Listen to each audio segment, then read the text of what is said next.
Hello po sa inyong lahat mga ka-crypto. Ako po si Pinoy Crypto Trader at sa video na ito ay pag-uusapan po natin ang nakakaintrigang pahayag ng founder ng Cardano na si Ginong Charles Hoskinson.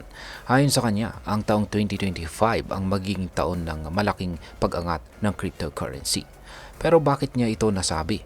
Ano po ang mga bagay na sumusuporta sa kanyang pananaw at higit po sa lahat ay ano po ang magiging epekto nito sa atin bilang mga Pinoy crypto enthusiast. Kaya yan po ang mga katanungan na ating sasagutin sa video na ito. Pero bago po tayo magpatuloy ay nais ko lamang po munang bigyang linaw ang aking disclaimer kung saan ang nilalaman po ng video na ito ay hindi po ito isang financial advice. For education and information purposes lamang po ang layunin nito. Bakit nga ba sinasabi ni Dong Charles Hoskinson na ngayong taong 2025 ay ang taon ng mga crypto? Sa isang post po sa X, dating Twitter, ay sinabi po ni Ginong Hoskinson na ang taong 2025 ay ang tinatawag niyang Crypto's Year. Isa po ito sa mga pangunahing dahilan ay ang kakayahan ng crypto market na bumangon matapos po ang isang malaking liquidation event. Nitong nakarang linggo lamang ay may naitalang $710 billion na losses at mahigit 740,000 traders ang na-liquidate sa loob lamang ng 24 oras. Ngunit sa kabila nito, mabilis po na bumawi o nakabangon ang market. Isang malaking halimbawa nito ay ang itong si Bitcoin na kahit bumagsak siya sa $91,000, agad po siyang nakabalik sa presyong $100,000 matapos po ang kasunduan ng US, Canada at Mexico na pansamantalang ihinto ang mga tariff. Ngayon ay ano po ang mga bullish fundamentals na sumusuport sa pananaw ni Ginoong Hoskinson. Una ay nabanggit po ni Pangulong Donald Trump ang posibleng pagbuo ng isang Bitcoin reserve. Ang kanyang crypto czar na si Ginong David Sachs ay nagsasagawa na po ng pag-aaral tungkol dito kung saan ay malaking bagay para sa crypto market. Pangalawa, nagkaroon po ng regulatory clarity sa pamamagitan po ng pagtatatag ng isang crypto task force ng US Securities and Exchange Commission. Ang task force na ito ay tututok sa paglinaw ng aplikasyon ng mga batas sa securities para sa digital assets.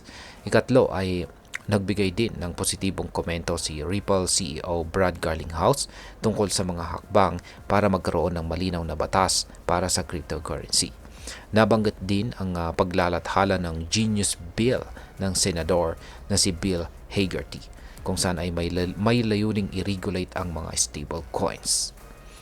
Ngayon ay ano naman po ang sinasabi ng mga technical analyst? Mula po sa technical perspective ay sinusuportahan din ng mga crypto analyst ang opinyon nitong si Ginoong Hoskinson. Ayon po kay Titan of Crypto, posibleng umabot po ang presyo ni Bitcoin sa $160,000 ngayong taon. Sinabi rin niyang hanggat nananatil si Bitcoin sa monthly close nito sa ibabaw ng 38.2% Fibonacci retracement level, nananatiling bullish ang market trend.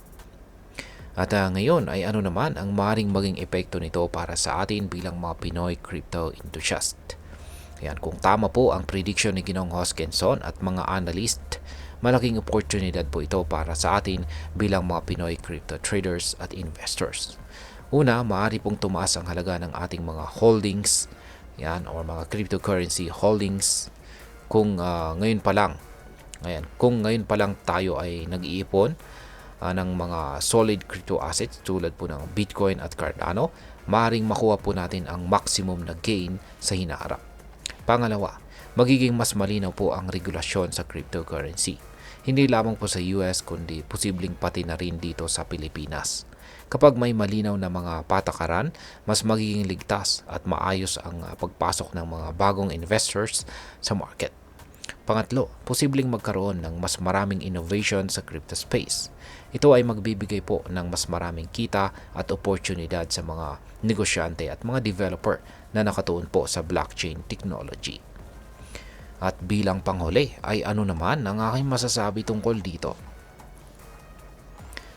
Sa kabila ng mga positibong prediction, mahalaga pa rin ang pagiging maingat. Ang cryptocurrency market ay likas na volatile at mabilis pong magbago. Kaya naman, huwag pong kalimutang magsagawa ng sariling pananaliksik o research bago po mag-invest. Ngunit kung ang pananaw ni Ginong Hoskinson ay magkatotoo, tila isang promising na taon ang 2025 para sa crypto community. Kaya ngayon pa lang, paghandaan na natin ito. Mag-aral, mag-invest po ng tama at patuloy na sumabay sa mga pagbabago sa industriya ng cryptocurrency. At ayan, hanggang dito na lamang po tayo sa video na ito mga ka-crypto. Sana po ay inyong nagustuhan ang aking paliwanag sa video na ito. Kung inyo po itong nagustuhan, pakiclick lamang po ang like button nito. Marami pong salamat sa panonood, ingat po tayo lagi at God bless po sa ating lahat.